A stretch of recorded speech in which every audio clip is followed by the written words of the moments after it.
we're going to do a regular Cobra push-up. So same as last time, hands next to you, elbows in, shoulders down, little lift through that lower core, and then we're just going to push up to wherever we feel comfortable. Hold for a second, really pull the chest through, keep the elbows tight, roll it back down. We're going to do 5 of those. So let's go.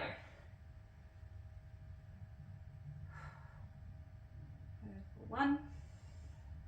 And as you're rolling down, even the rolling up and rolling down, think about how you're bending your entire spine and not just your lower back. So really try and get that mid back going.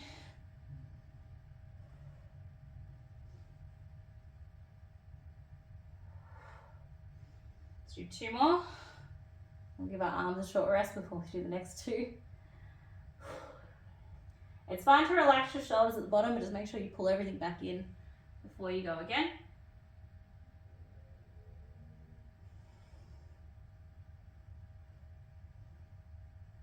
And I'm going to do 1 more just for the video.